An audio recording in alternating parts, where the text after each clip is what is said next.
You know, the slave owners here in Texas wanted to get that extra crop out the field and want to keep getting that free slavery after all the other slaves were freed up north. And it took them coming down here and telling them that, hey, the blacks are free now and you need to let them go.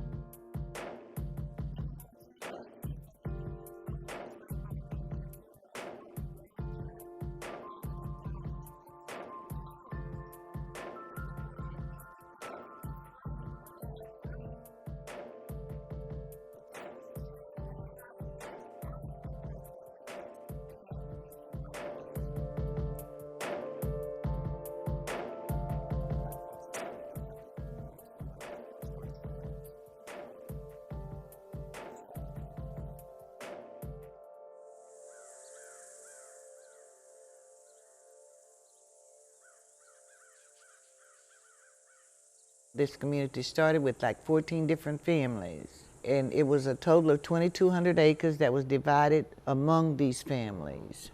So all this land that we have was from the slave that purchased it back in the 1870s. No matter what happened, nowhere else around, St. John Regular Missionary Baptist Church, and this 10 acres is dedicated to the community. That's right. The first big memory I have about Juneteenth was down on Onion Creek. I met my first wife on Juneteenth. That's the memory. My father and his organization was actually doing Juneteenth and putting on the parade and putting on the festivities and stuff. And we were able to come down there with him, you know, and his organizations to be able to do that. My mother used to take me down to the parade site and we watched the parade.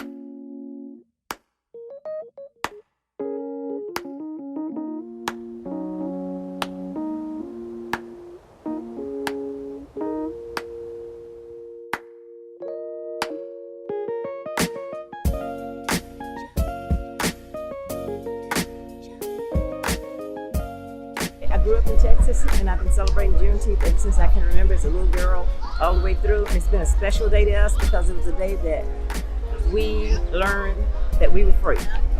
I come out here every year. I missed one and it was raining that day.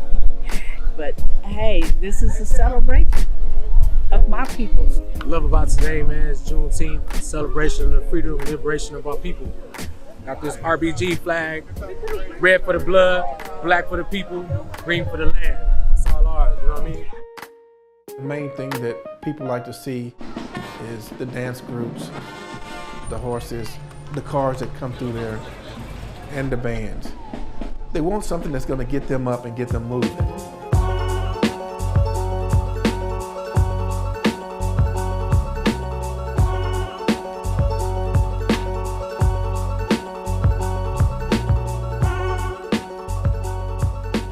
Cultural thing that I found that for a while Texas was the only one that was really doing it, seemed like, and now it seems like Juneteenth has been celebrated everywhere. One of the unique things about Austin's Juneteenth is that a couple of days before the event, you can see people starting to stake out and spend the night there on Boggy Creek, which is right there by Rosewood. So that way, because families come out there to be able to stake out their own little territory that they want to have. You know, some of them come out there, this is where they have reunions for their families.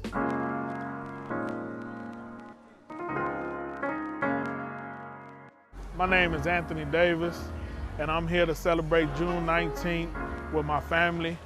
We do this every year on June 19th in the same spot. We come together because we all from one tree. So I'm very proud of my family that we were able to come together every year and, you know, to get together as one so we can all know each other instead of passing by each other on the streets not knowing who we is. We know who we are.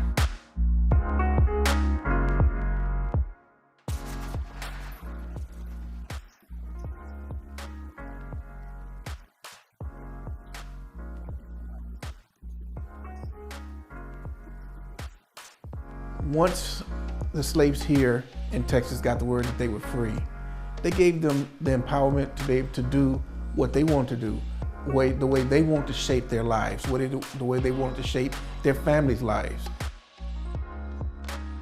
It has been something that has been celebrated and commemorated in my family for as long as I can remember. It means something, you know. I make sure that I do not work for the people on that day, on Juneteenth, but I also just think it is a way for us to have a day to come together and to celebrate, but also to really remember and think about why we are gathering.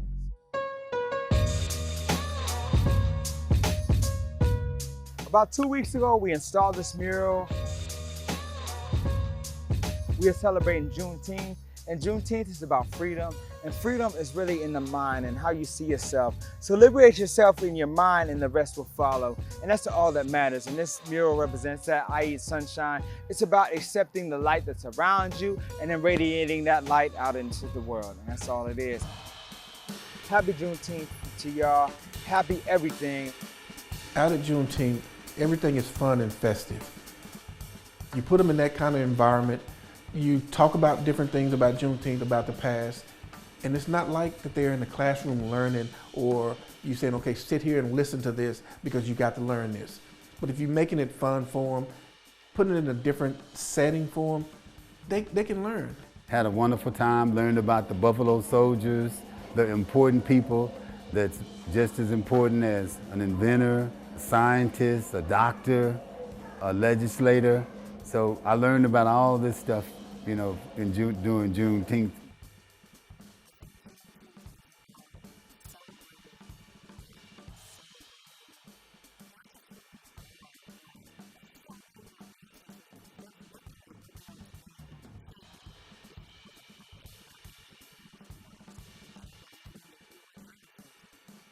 We do have some of our elders that are here that have talked or have some stuff that came down from their relatives that were in slavery. So when they come out and then you can listen to them, you know, and that's the best time.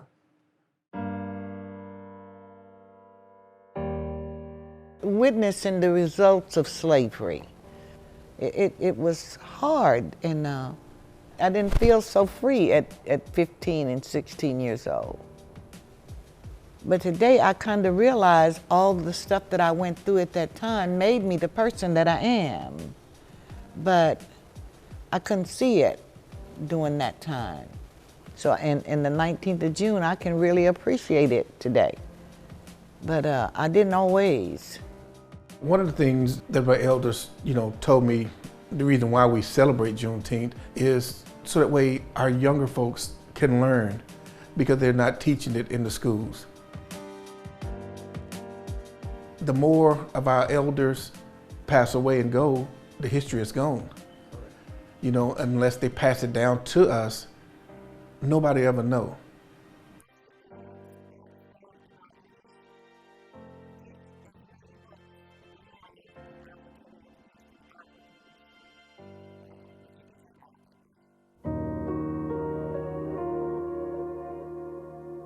East Austin is not the same East Austin when I grew up. Most of us don't live in East Austin anymore. We all moved to the surrounding areas. Gentrification had a lot to do with a lot of the blacks and the low income moving out of East Austin. We probably have maybe 10 families that are still black that live on the street that used to be 100% black, you know, but it's not that way anymore. But it's our community and we still love it. As far as Juneteenth and the future with my nephew, this is about the age that I started, and with this Ali Scott, hopefully they can get something out of this Juneteenth and want to continue it and want to live here in East Austin. There are still forces that we encounter on an everyday basis that keep us in a certain reality. And it's up to us to actually realize or understand what actually freedom is to us. And so we have to acknowledge that, we have to encounter that, and we have to embody that in what we do.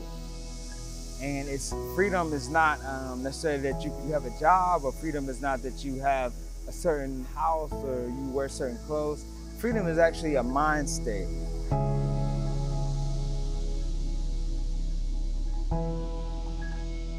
We are a resilient, beautiful people, and the fact that we've gone through all of the things our ancestors went through to be where we are.